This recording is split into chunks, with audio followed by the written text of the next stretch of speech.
Saludos cordiales, amigas y amigos, otra vez aquí en contacto con ustedes, entre amigos, para conversar sobre un tema que ha llamado muchísimo la atención en el transcurso de esta semana. Seguramente ustedes lo han podido ver, lo han podido apreciar, las noticias, seguramente han visto por la televisión, por diferentes medios, lo que está pasando. Por lo menos en las publicaciones de las redes se puede apreciar. Bueno, no tengo la página lista en este momento. Empezamos este contacto. Ahora sí les voy a mostrar. Imagínense la ola de protestas y la ola de calor también que se ha producido, la ola de reclamos que ha habido en el país a raíz de los incendios forestales que se presentaron en la Chiquitanía, que no sé si tú, Mario, estás de acuerdo conmigo, ha despertado una sensación de malestar, de protesta generalizada. Es que llegó además, Mario, en un momento en que la campaña electoral de los políticos estaba entrando en su mejor momento, el presidente de la República estaba en campaña, en una bicicleteada, los otros también haciendo su recorrido, en fin, y ahí vino la información. Al principio nadie le dio la importancia necesaria, porque bueno, todo el mundo pensaba y decía, debe ser otro más de los incendios forestales como tantos que han habido en el país, pero resultó ser algo demasiado vital, algo demasiado importante. Al final se convirtió realmente en la noticia de la semana y creo que merece un análisis especial. Mario, buenas noches. Muy buenas noches, José Luis, y a toda la audiencia. Indudablemente yo creo que estamos frente al desastre ecológico más dramático yo diría, de los últimos 30, 40 años. Creo que más allá del momento en que se produce, yo creo que es que además incendia el panorama, yo creo que el gran drama es comprobar que la naturaleza está desprotegida absolutamente. Se han creado áreas protegidas, se han creado parques nacionales, las políticas de protección del medio ambiente son pendulares, algunas veces son hay más atención, otras veces menos, pero lo cierto es que la quema como método de abrir la frontera agrícola, o lo que se llama chaqueo, que es la pequeña quema de los pequeños campesinos de pequeña escala. Es indudable que una caja de fósforos y unos maderos secos, en cuanto a costo, no tienen punto de comparación con un tractoreo, de tal manera que se pueda sacar exactamente la cantidad de materia maderable o no maderable para habilitar el suelo para cultivos. Indudablemente la caja de fósforos es lo más económico que hay. Pero frente a esa realidad, nunca se ha diseñado una política estatal clara y definitiva al respecto. Todos sabemos que cuando se encienden las praderas, en algún momento el incendio puede quemar la casa. No hay para qué darle vueltas, no es un tema de experticia. El viento cambia de dirección en cuestión de segundos y lo que parecía que estaba controlado pasa a ser un descontrol. Yo creo que este panorama de descontrol de los fuegos, históricamente cada vez hay más fuegos en época de chaqueo con respecto al año anterior. Pero este año hemos pasado cualquier límite.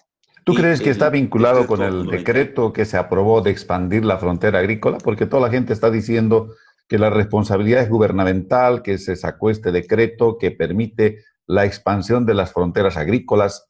Uno, y dos, la movilización de grupos humanos desplazamiento de gente, de población hacia el oriente, algo que en los últimos 10 años se ha venido practicando como una política de Estado prácticamente. De repente no una política escrita, pero sí una política de Estado. Se ha movilizado mucha gente sobre Pando, sobre Beni y sobre las poblaciones rurales de Santa Cruz. Se han fundado poblaciones enteras en el departamento de Pando.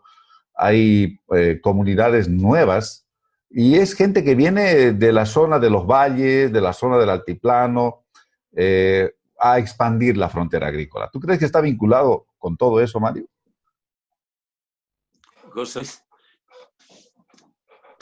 Luis, la política de colonización, aunque se ponga cualquier nombre, viene de los años 50, de los años 40. El Estado siempre ha tenido un aparato que se llamaba Instituto de Colonización. Caranavi, la ciudad que está en los Yungas, en el norte de La Paz, es producto estrictamente de la política de colonización que viene de esa época. Esa política no ha cambiado, ni ha reducido, ni es de los últimos años, simplemente es una cosa que nunca ha estado ausente. El cambio de nombre de colonizadores a interculturales, un eufemismo, simplemente es un cambio de ponerse una careta nada más, porque lo que ocurre es que es gente de otras tierras que llegan a tierras distintas a su tierra de origen, y los hábitos y la forma de establecer relación con la naturaleza normalmente son demasiado traumáticas para el que llega al nuevo lugar y para el medio ambiente. Esto viene de atrás. Y el decreto 9373 de este pasado 10 de julio, estamos casi ni a 2 meses. Yo creo que tiene el incendio de la Chiquitanía, tiene que ver, tiene directa relación con la emisión de este decreto, porque antes de este decreto estaba vigente el decreto supremo 26075 y el 9373 modifica un solo artículo del último que menciono, que era del 16 de febrero de 2001, y es el artículo quinto de ese decreto supremo, que queda modificado el 10 de julio por medio del 9373. ¿Qué se modifica? Con una cantidad de argumentos de considerandos, lo que dice es que en el departamento de Beni y Santa Cruz están autorizados los chaqueos siempre y cuando cumplan con la normativa, y etcétera, etcétera, etcétera. Pero tú y yo sabemos que las normativas casi nunca se cumplen, Mario, ¿no? Que deben avisar a los vecinos, establecer prevenciones para evitar que se expanda el fuego, abrir zanjas alrededor del terreno a quemar, pero no lo hacen. El hecho es ese, ¿no? Que la norma es excesivamente débil frente a la voracidad que tiene el fuego una vez que se enciende en el terreno. Creo que no es que las quemas se están inaugurando. El tema de la quema es un problema que arrastramos de muy atrás y nunca hemos hecho nada realmente para evitar esto. Simplemente cada año había más quema, más humo, y este año parecía que iba a ser algo parecido. Bueno, en realidad hay una suerte de doble moral, incluso en la población boliviana, porque cuando hablamos de contaminación ambiental nos ensañamos con algunas costumbres, como por ejemplo las fogatas de San Juan, pero después no hacemos otra cosa. Tenemos una suerte de doble moral. Ahorita nos duele a todos lo de la Chiquitanía, porque es una extensión enorme que se ha quemado. Nos ha encontrado prácticamente en calzoncillos, nos ha cuestionado como país que no tenemos ningún sistema para enfrentar estos problemas que se pueden dar en cualquier momento, dado el cambio climático, la sequedad, las características de nuestro país, y podemos perder una biodiversidad, unos bosques protegidos tan bellos, tan hermosos como la región de la Chiquitanía, que hace parte no solo a la cruceñidad, sino también al país entero. Entonces, nos duele mucho cuando sucede esto, pero en general yo siento, no sé si tú estás de acuerdo conmigo, que la población tiene una suerte de doble moral, porque tampoco hacemos nada como ciudadanos para proteger, para no ir a ensuciar esa área.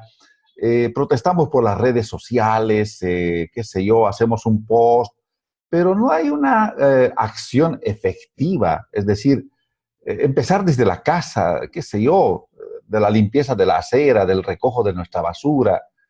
Incluso yo a veces le llamo la atención a colegas de prensa, ¿no? Que se sirven un plato de comida y tiran la basura donde está, porque el tema ambiental va más allá de solamente evitar estas quemas. Y yo dijera que las quemas son como el resultado final de una manera cultural de ser que tenemos los bolivianos, de no tener educación ambiental. No sé si la palabra está correctamente utilizada.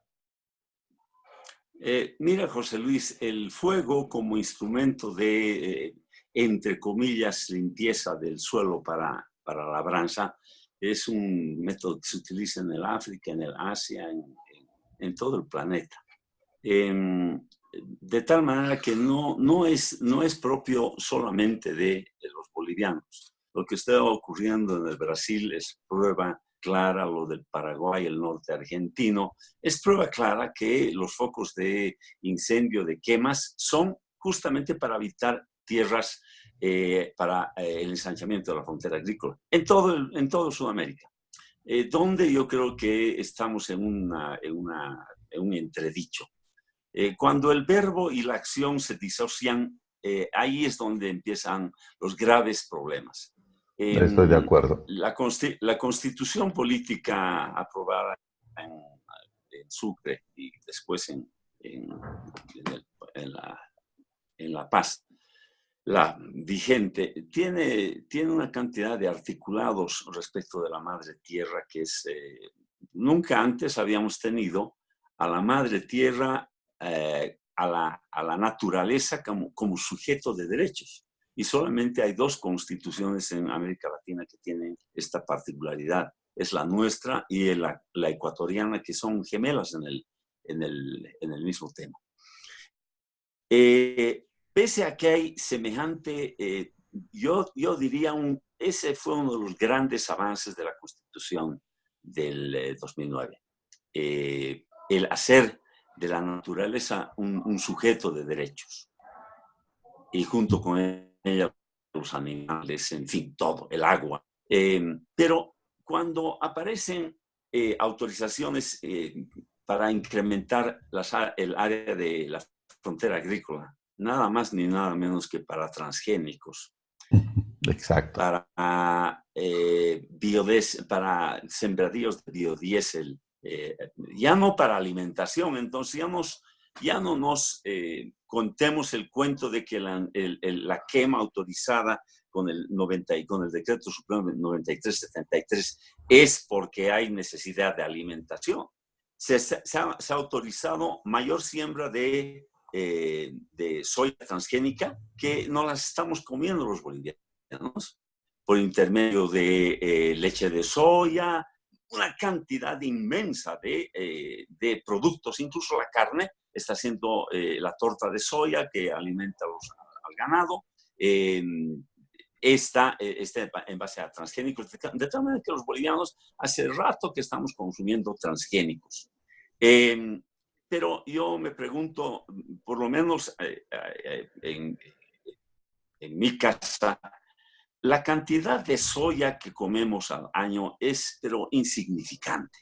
O sea, no nos alimentamos de soya en Absolutamente sí mismo. De acuerdo. Entonces, además, sobre el tema transgénico, si me permites, estamos manejando la palabra transgénico como si fuera algo absolutamente negativo. En realidad es algo de hace 7, 10, 8 años atrás, en el cual no se tenía información de qué es lo que producía un alimento genéticamente modificado. No se sabía.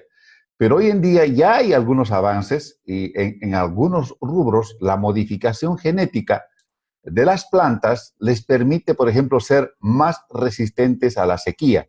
¿Dónde está el problema del transgénico? Usted me va a preguntar. Estos transgénicos son también resistentes a algunos componentes químicos que evitan el crecimiento de otras plantas alrededor de la soya. Un componente que se habla mucho y que produce cáncer, no la planta, sino el componente químico que se utiliza, es el glifosato, que está hecha por una empresa internacional, Monsanto, que tiene el monopolio absoluto del producto. Esto un poco para aclarar, Mario, qué hay detrás del transgénico.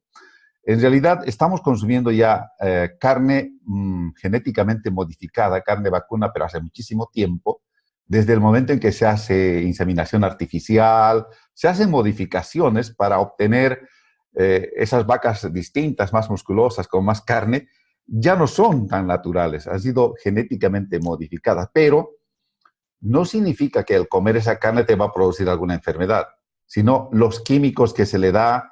Por ejemplo, a ver, bueno, no soy experto en la materia. Por ejemplo, si le ponen a esta vaca un químico para que mantenga cierto volumen, esto nos puede hacer daño. El caso de la soya, concretamente, es el glifosato y otros agroquímicos peligrosos que se ha demostrado que están relacionados directamente con la aparición de enfermedades. Cabe la aclaración, porque he estado leyendo mucho sobre este tema de los transgénicos. Algunas veces las personas me dicen, no, eso es transgénico, pero ¿y qué quiere decir transgénico? ¿Que es algo malo, incomible? El mundo entero ya lo está produciendo. Son los alimentos genéticamente modificados. Y hay muchísimos alimentos genéticamente modificados. Aquí en Bolivia hablamos de estos alimentos, pero Mario, por ejemplo, en el caso de la papa, teníamos hasta hace unos 20 años atrás, no me acuerdo bien el número, no sé si 80 o 120, tú te debes recordar en el altiplano paceño, habían tal variedad de papas, pero no había un banco genético de nuestra variedad.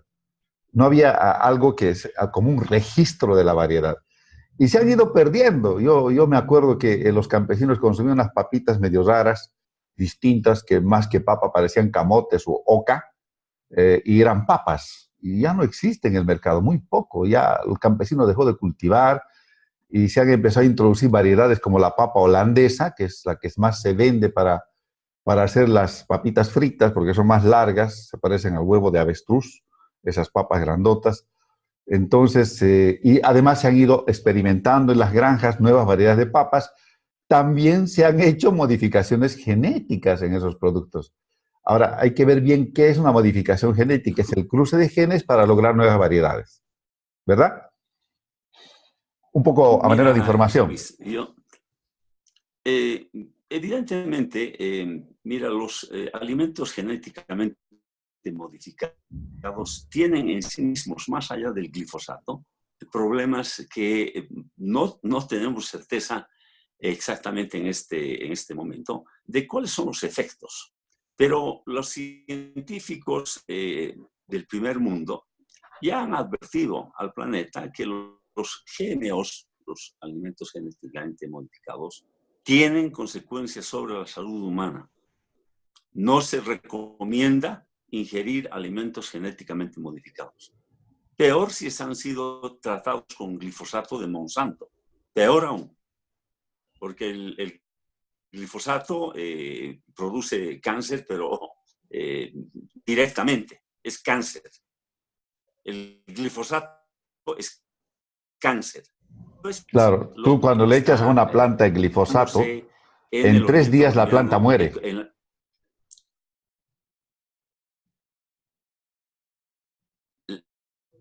las plantas, las presentes, el genéticamente modificado está hecho para que resista el glifosato, de tal Exacto. manera que contiene glifosato. No la mata, pero contiene.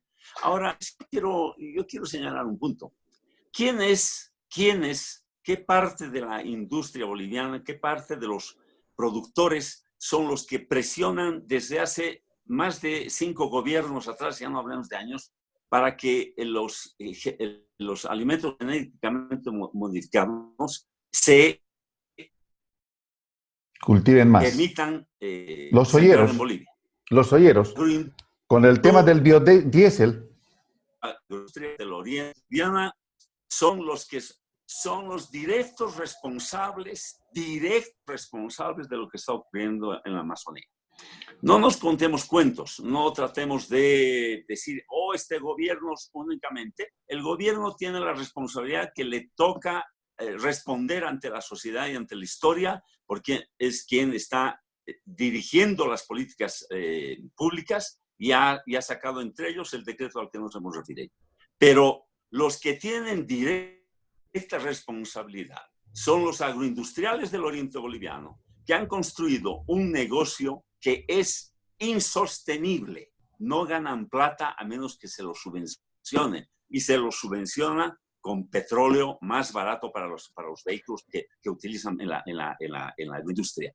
Pero también se están incorporando, Mario, a estos agroindustriales, se están incorporando nuevos productores que son justamente los interculturales que han visto este mercado subvencionado, asegurado. Ahí viene la cosa. Ahí viene la cosa que es, mira, son dos ejemplos, uno benigno y uno maligno como el cáncer. El benigno es, me refiero, por ejemplo, a los cultivos de vid en Tarija, que los grandes industriales fomentan el cultivo de vides de buena calidad, les proveen asistencia técnica a los pequeños campesinos y les compran la uva para su propia, para el beneficiado de ese producto en las industrias vitivinícolas de Tarija. Todos ganan, unos más que otros, pero es un modelo que ha sido exitoso. ¿Sabes qué modelo yo quisiera que se implemente en el país, que yo esperaba que se hiciera? ¿Te acordás de nuestro amigo Tom con Productos Irupana? Así es, el exministro Javier Hurtado. Mira, nuestro querido amigo Javier Hurtado, que hizo productos que le daba mejor precio al productor, siempre y cuando no usara químicos. Así es. Mira, justamente yo voy a la otra página del ejemplo. Cuando el gran agroindustrial tiene una cantidad de vecinos, de pequeños productores, lo que hace es simplemente alquilar sus tierras. Y alquilada la tierra, le entrega al campesino el monto de plata convenido, siembra soya, recoge la soya, y cuando el terreno está esquilmado, ya no tiene capacidad para producir otro alimento, el industrial deja de alquilar esa tierra y el campesino se queda más pobre que antes. Este es le pone pasto para las vacas o cultiva caña. Y esto es. Entonces, estamos enredados en una política criminal. Lamentablemente, no se trata de que el pequeño productor, porque es pequeño productor, es depredador. El modelo de explotación agrícola en Bolivia es el modelo depredador, el insostenible, el modelo insostenible, y es el modelo de negocios, de agronegocios, que si no tuviera las subvenciones que tiene, no debieran estar parados ahí fastidiando por más soya. Ahora se está autorizando otros productos de alimentación humana transgénica. Y esto es algo que está contracorriente de lo que está ocurriendo hoy en el planeta entero. Pero ya está autorizado, querido Mario, oficialmente el cultivo de transgénicos en Bolivia por el gobierno. Solamente les ha dicho para que sea para biodiesel. Pero ¿quién controla eso? ¿Quién controla para dónde va la soya? Mira, yo creo que el cuento del biodiesel es un cuento a la hora de la hora, porque no nos está dando soberanía energética. Se están utilizando tierras agrícolas que deberían ser cultivadas para alimentos, para producir combustible. Esto es criminal. Pero ¿sabes qué otra cosa grave hay, Mario, detrás de esto? Que producen biodiesel, y Yacimientos Petrolíferos Fiscales Bolivianos no tiene ni siquiera las instalaciones adecuadas para hacer esto. Se está haciendo de una manera muy básica, muy rudimentaria la mezcla. No se está haciendo de manera adecuada. No tiene almacenamiento, no hay dónde van a guardar el biodiesel. Entonces dijeron, sí, lo haremos, como todo en Bolivia, se improvisa, no se planifica, no se hacen estudios. Y no creo que toda la producción de biodiesel que se va a hacer se vaya a dirigir exactamente a yacimientos. Yo me temo que se están habilitando tierras para también exportar biodiesel para afuera. Es decir, bueno, ya hemos abastecido el mercado interno, ahora queremos exportar. Y por supuesto. el agronegocio entendido como se entiende actualmente en el oriente boliviano es un sistema, un modelo absolutamente depredador y esquilmador de la tierra. En el fondo, es ese modelo que mucha gente llama el modelo cruceño de desarrollo. Ese es, en el fondo, lo que falla. El modelo del agronegocio de Santa Cruz, tanto en Sí, ganadería pero el cuanto modelo es el en... mismo en Cochabamba también, el modelo es el mismo en Tarija, en muchas partes del país es el mismo prácticamente. Tal vez en zonas rurales de minifundio, o sea, lo que quiero es no satanizar mucho, digamos, Santa Cruz, tú sabes que yo vivo en Santa Cruz, conozco esta realidad.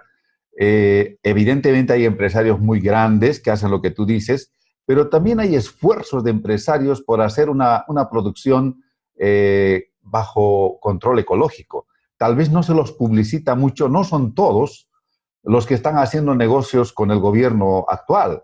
Es un grupo que está guardando silencio, no está diciendo nada con los incendios forestales, sospechosamente, porque les está yendo bien, pero no son todos.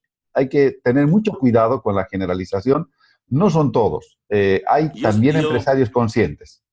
comparto contigo, hay, buscando, cuando se trata de conseguir soya eh, ecológica, se puede conseguir. Hay grupos de campesinos, pero son pequeños, no son agroindustriales, son pequeños productores campesinos que tienen un mecanismo mediante el cual comercializan con mucha dificultad sus productos ecológicos. De tal manera que yo no quiero satanizar a todos los productores de soya, vuelvo a reiterar, cuesta muchísimo. Y lamentablemente no hay norma alguna en los productos ya elaborados que obliga al que produce a poner este alimento es GMO, Claro, genéticamente modificado. No que existe esa debería norma en ponerse, Bolivia, que debería ponerse. en Chile hay, en muchos países latinoamericanos hay, debieran darnos la opción a los consumidores de alzar aquella bolsa, si quieres con alimento genético, allá tú, pero tener la posibilidad de tener un producto que no sea genéticamente modificado. Pero el tema que nos ha traído a esta última reflexión es el tema de la... Y creo que vamos a tardar muchísimo en asimilar el golpe, porque esto duele, pero en el alma es un desastre, no solamente ecológico, es una ruptura, nada más ni nada menos que cuando suponíamos que teníamos una constitución que protegía a la naturaleza y el resultado es lo que tenemos ahora frente a nosotros. Y que esté volando un superavión echando agua es simplemente Es pura propaganda para mí. No resuelve el tema. sabes, José Luis, más allá de la propaganda, posiblemente necesitemos 3, 5 de esos aviones. Es porque el daño es gigantesco. Es por daño que no alcanzamos, los ciudadanos comunes no alcanzan a comprender la cantidad de materia viva que se ha quemado en uno de los bosques relictuales del planeta más delicados y más frágiles, que es el bosque seco. Es lo mismo que el bosque del Caya, al sur del país, en la frontera con el Paraguay, el bosque seco de la frontera con el Paraguay. El bosque seco chiquitano tiene sus propias características, pero es un ecosistema relictual del planeta. Hemos perdido una extensión increíblemente grande y con ella hemos perdido muchísimo de lo que se debió haber pensado en heredar a los que nos van a suceder. Lamentablemente, somos la generación que ha producido, Yo creo, Mario, lamentablemente, y que el no creo que fondo sea del el problema momento de revela escabuirnos. que el problema de fondo para mí, desde mi punto de vista, es que la política de colonización provoca estos problemas. Ahora, no todo lo que significa migración es negativo. Aquí en Santa Cruz, bueno, ahorita me encuentro en Yacuiba, en Tarija, pero yo vivo en Santa Cruz. En Santa Cruz han habido muchas migraciones buenas, migraciones negativas. ¿Cuál es la migración buena? ¿Te acuerdas de las colonias japonesas? Ellos trajeron una forma de cultivo, de ahí viene la mandarina japonesa, la naranja japonesa, injertos, hicieron modificaciones genéticas, gente que se dedica a producir, trajeron el modelo de las granjas productivas de huevos, son famosísimos los huevos de Yapacaní. Yo los consumía estos huevos cuando vivía en las minas, en Colquiri, nos llegaban huevos de Yapacaní. En plena crisis no había carne, pero nos llegaba huevo a las minas, era el abastecimiento principal. Es una colonización positiva, la de las colonias japonesas, gente trabajadora, organizada, que mantiene su cultura y que nos trajeron una cultura distinta. El cruceño, Mario, por naturaleza es conservador, tiende a conservar demasiado a veces, es muy tradicional, conserva sus tierras, su bosque, pero normalmente el que migra, por ejemplo, yo te voy a hablar de otra colonización, de otra migración muy polémica, la colonización de los menonos, de los menonitas.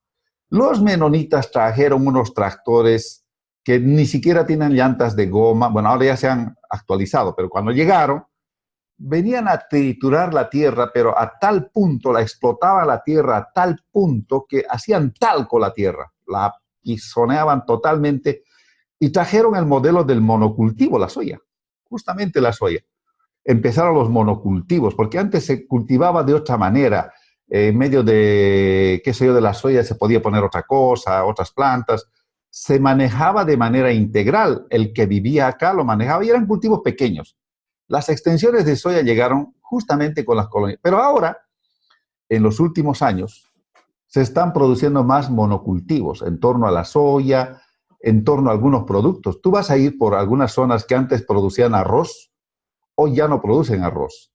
Hoy están más empeñados en producir caña para producir alcohol y hacer metanol, no sé, algo así que se mezcla también, ¿no? Con la gasolina para producir lo que ya nos están vendiendo en los surtidores. Entonces, yo estoy de acuerdo contigo en que lo que está fallándonos en el país es el modelo de desarrollo, las políticas, la manera como se ejecutan. Hay algunas normas buenas, pero el cómo se lo lleva a la práctica, ahí está el problema.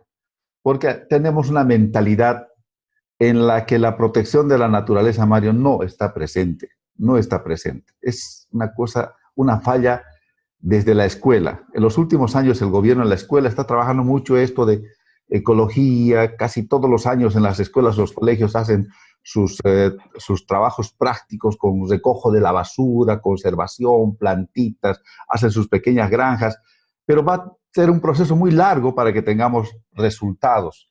Los mayores, los que tenemos 45 años, 35 años, ya venimos de la escuela antigua, donde la naturaleza era para ser domesticada, para ser controlada. La hierba era mala, había que bajarla, talarla. El bosque era malo, había que habilitarlo. Y no se toma el tema de la... En las ciudades podemos ver lo mismo. Construyen edificios, tumban parques enteros, no dejan un solo árbol en pie, y listo, ahí aparece un supermercado, una cosa así. Ni un arbolito, ni una planta, ni una plantita, ni siquiera pasto nos dejan. Entonces es una mentalidad global. Aquí no se trata solamente, creo, como tú decías hace una semana, no se puede culpar solo a los interculturales, tampoco solo a los empresarios agroindustriales. Yo creo que es de toda la población. Que esta experiencia tan amarga de la chiquitanía nos sirva para reflexionar profundamente y tomar medidas, hacer cosas que nos permitan conservar este maravilloso país tan diverso que tenemos, que en aras de un progreso malentendido, un desarrollo malentendido, no lo vayamos a destruir, que les dejemos a nuestros hijos un país hermoso, con bosques, no un país deforestado, quemado, incendiado, como el que parece que les vamos a dejar. Te invito a despedirte, querido Mario, el tiempo ha transcurrido, será hasta la próxima semana. Bien, José Luis, sí, yo también me despido y debo decir que la verdad a mí personalmente me ha afectado de una manera terrible lo que he visto en imágenes.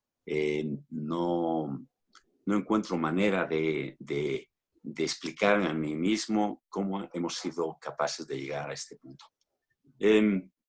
Habrá que asimilar el golpe, pero yo creo que lo que no vamos a poder hacer es restituir lo que ya se ha quemado. Esto que ha quedado, va a quedar como una llaga, ha quedado como una llaga en la piel moral de todo el país. Ojalá que no vuelva a ocurrir y ojalá que la permisibilidad en la quema frente al modelo de desarrollo que impera en el país y particularmente en el agronegocio del departamento en el que tú vives, José Luis, yo comprendo, pero no por ser yo colla tengo la comodidad de tirar una piedra y esconder la mano. Al contrario, yo creo que en todas partes se cuecen habas, pero este problema que hemos vivido con la quema es producto de un modelo agresivo de explotación sin ninguna limitación de la tierra. Es un modelo obsoleto que no sirve. El modelo capitalista de explotación de la tierra es un modelo obsoleto, nos está conduciendo al final de los días de todo el planeta. El calentamiento global no es nada más que el efecto de este modelo. Ya es tiempo de que paremos. Yo no creo que podamos seguir poniendo parches de disminuir. No, el modelo está mal, la orientación está mal y comenzando del gobierno debiera cambiar el rumbo de este modelo de explotación rural. Hasta luego.